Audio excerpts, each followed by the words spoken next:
आज की पीढ़ी को तो शायद याद नहीं होगा, लेकिन जो मेरी तरह 40 साल से ऊपर वाले हैं उनको शायद याद होगा कि उनके बचपन में और उनके पिताजी के समय पर लोग भर भर के घी खाया करते थे। घी के लड्डू ऑल टाइम घर में बने हुए रहते थे, और किसी को कमजोरी हुई, फीवर हुआ, कुछ भी हुआ तो उसको घी के लड्डू खाना कंपलसरी था उसके लिए। सब्जियों में, दाल में, सब में घी भर भर के डालते थे। और जब दाल बाटी चूरमा बनता था उस टाइम पे तो बाटी में ऐसे घी टपकता था बाटी। और लोग ये बोलते थे कि यदि किसी के हार्ट में प्रॉब्लम हो गई, किसी के ब्रेन में कुछ प्रॉब्लम है, किसी के लीवर में कुछ प्रॉब्लम है, तो उसको घी खिलाओ।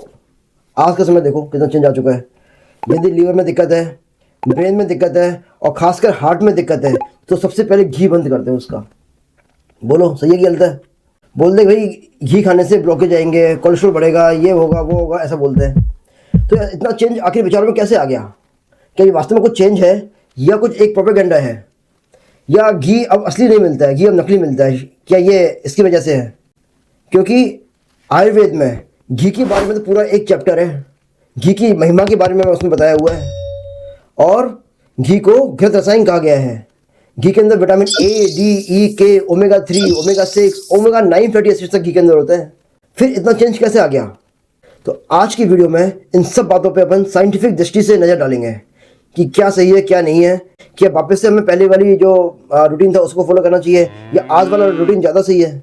ठीक है, तो साइंस के नज़रिए से एक एक चीज़ को हम डिस्कस करने वाले हैं। तो वीडियो बहुत ही इंपॉर्टेंट होने वाला है। And you are watching Vishesh one logic. घी के बारे में समझने से पहले हम देखते हैं कि बाजार में आज की तारीख में कौन कौन सा घी अवेलेबल है। बेसिकली काफ़ी सारी कंपनियां जो घी बनाती हैं, और सब घी को यदि हम डिवाइड करें तो दो भागों में हम उसको डिवाइड कर सकते हैं। एक तो वनस्पति घी और एक देशी घी। सही है? वनस्पति घी, इसका नाम है वनस्पति, यानी कि ये प्लांट से मिलता है, प्लांट से घी मिलता है। अभी तक क्या हम बोलते थे कि घी एनिमल से मिलता है, लेकिन यहाँ पर प्लांट से घी मिल रहा है, इसलिए इसको बोलते हैं वनस्पति घी। कौन से प्लांट से मिलता है? ये मिलता है पाम ऑयल से मिलता है। पाम ऑयल, ये तो ऑयल है। यस, ऑयल से घी बनाते हैं। कैसे? ऑयल से घी कैसे बनता है? ऑयल का करते हैं, निकल जो धातु है इसकी प्रेजेंस में करते हैं, इसका हाइड्रोजनेशन करते हैं, तो जो ऑयल है वो घी में कन्वर्ट हो जाता है। इसकी खुशबू एकदम नॉर्मल घी की तरह ही होती है, लेकिन लेकिन लेकिन लेकिन ये कि इसमें होते हैं ट्रांस फैटी एसिड्स। जब इस तरीके से ऑयल से घी बनाते हैं तो उसमें ट्रांस फैटी एसिड जनरेट हो जाते हैं। खुशबू सेम है, मार्केट में आप इसको घी के नाम से बेच सकते हैं, देखने पे भी आप इसको पता नहीं लगा सकते कि ये असली है कि नकली है ना? लेकिन इसमें होते हैं ट्रांस फैटी एसिड्स। और आपको शायद पता होगा कि जो ट्रांस फैटी एसिड्स हैं ये हार्ट के लिए कितने खतरनाक होते हैं। हार्ट में ब्लॉकेज और कोलेस्ट्रॉल जैसी प्रॉब्लम कितनी स्पीड से बढ़ाते हैं। ठीक है, तो एक तो हो गया वनस्पति घी, क्लियर। अब दूसरा मिलता है मार्केट में देशी घी। देशी घी यदि हम देखें तो देशी घी भी दो तरह का होता है। एक होता है होम मेड देसी घी पहला, और दूसरा होता है डेयरी का देशी घी। ठीक है, होम मेड देसी घी, होम मेड जो देसी घी है, आपको याद होगा कि हमारे घर में आज भी यदि घर में घी बनता है तो वो कैसे बनता है? दूध से पहले दही बनाते हैं, फर्मेंटेशन करते हैं, लैक्टोबैसिलस जो बैक्टीरिया है इसकी प्रेजेंस में, दूध से क्या बनाया? दही बनाया। और ये जो दही है इसको राई से या मिक्सी में उसको चलाया तो बटर अलग हो गया, है ना, और छाछ अलग हो गई। और ये जो बटर है, इस बटर को गर्म करते हैं, और गर्म करने के बाद में जो प्रोडक्ट निकल के सामने आता है उसको बोलते हैं घी। क्लियर? एक तरीका तो ये हुआ घी बनाने का। अब डेयरी वालों ने थोड़ा दिमाग लगा दिया। उन्होंने क्या बोला कि भाई दूध से दही क्यों जमाना, दूध को गर्म करो, है ना, ठंडा करो, ठंडा करने पे जो मिलाई है वो ऊपर आ जाएगी, क्रीम जिसको हम क्रीम बोलते हैं। क्रीम को निकाल लिया, अलग कर लिया, और क्रीम को गर्म करके घी बना लो। इसमें साथ में क्या निकलता है? खोआ निकलता है, ब्राउन ब्राउन से कलर का निकलता है खोआ, और एक घी निकलता है अलग। खोए को इससे मिठाई मिठाई बनाओ और घी को अच्छे से खा पी के यूज़ करो, बाजार में बेचो। ये एक तरीका है घी बनाने का। अब ये जो दोनों घी है, होममेड देसी घी और डेयरी का देसी घी, पूरा डिस्कशन इसके ऊपर होने वाला है। कौन सा खाना चाहिए, कौन सा नहीं खाना चाहिए, कौन सा बेस्ट है, कहाँ से घी लेके आए। ठीक है, तो ये हम पूरा डिस्कशन करने वाले हैं। तो हम सबसे पहले इन दोनों में कंपेयर करते हैं। जो होममेड देसी घी है इसके अंदर फैट परसेंट होता है 99%, और जो डेयरी का देसी घी है इसमें फैट परसेंट होता है 99%। सेम, ठीक है, यानी फैट के मामले में दोनों सेम है, फैट दोनों में सेम होता है। सेकंड डिफरेंस, होममेड जो देसी घी है इसमें होते हैं विटामिन ए, डी, ई, के, लेकिन जो डेयरी का देसी घी है इसमें भी होते हैं विटामिन ए डी ई के। अरे यहाँ भी सेम, ठीक है, यहाँ भी कोई डिफरेंस नहीं है। अब मेरी बात ध्यान से सुनना, मेन जो डिफरेंस है वो 3 पॉइंट्स पे है, और ये तीनों पॉइंट्स ही पूरा गेम चेंज कर देते हैं। मैंने अभी आपको बताया था कि घी के अंदर विटामिन होते हैं ए डी ई के, तो K1 होता है, K1 इसमें भी है, K1 इसमें भी है। लेकिन जब हम दूध से दही जमा के जो घी निकालते हैं तो उसमें जो K1 है वो काफ़ी सारा अमाउंट में K1 K2 में चेंज हो जाता है।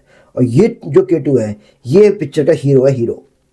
K2 क्या करता है, अगर कैल्शियम की वजह से डिपॉजिट आ गया है आर्टरीज में, जिसकी वजह से आपको हार्ट अटैक आ सकता है, तो ये K2 उसको खोलने की ताकत रखता है।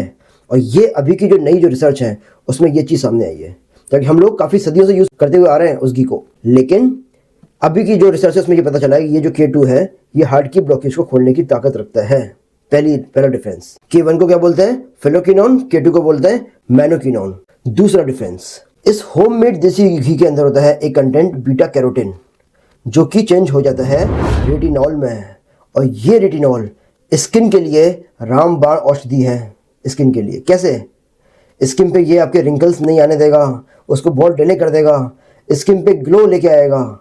और ये सारी जो दवाइयाँ हैं मार्केट में हम जो भर के खा के जो खरीदते हैं उन सब में आपको चेक करना उसमें रेटिनॉल के नाम से कंटेंट्स उसमें होता है, रेटिनॉल।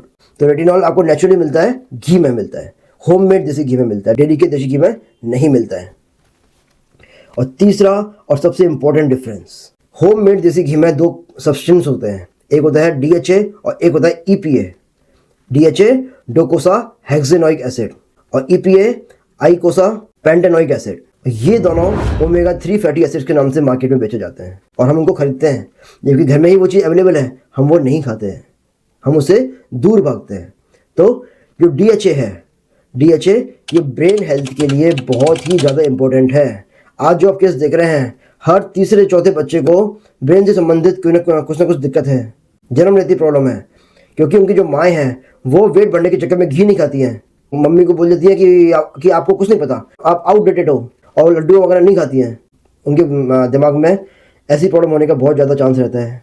ठीक है, DHA खाना बहुत ज़रूरी है, जो कि घी में है, नेचुरली है, देसी घी में।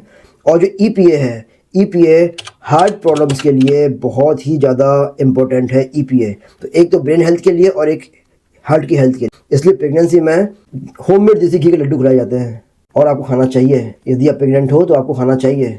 आप में से जो माताएं बहनें जो इस वीडियो को देख रही हैं और वो प्रेग्नेंट हैं या प्रेगनेंसी का प्लान कर रही हैं, तो ज़रूर से होममेड देसी घी का लड्डू ज़रूर खाना, क्योंकि ये सिर्फ आपके हेल्थ के लिए नहीं बल्कि होने वाले बच्चे की हेल्थ के लिए भी बहुत ज़रूरी है। ये तो हमने देखा कि कौन सा घी खाना चाहिए है, होममेड देसी घी और डेयरी का देसी घी।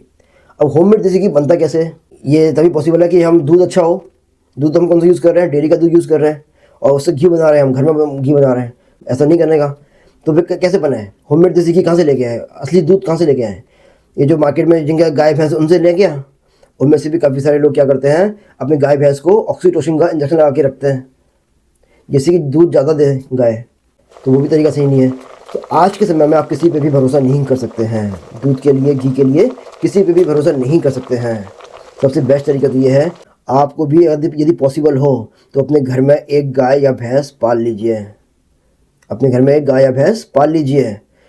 उसको यदि पॉसिबल हो तो उसको सूखे चारे के बजाय उसको हरा चारा खिलाओ और फिर देखो आप डिफरेंस, हेल्थ एकदम मैजिकल चेंज हो जाएगा।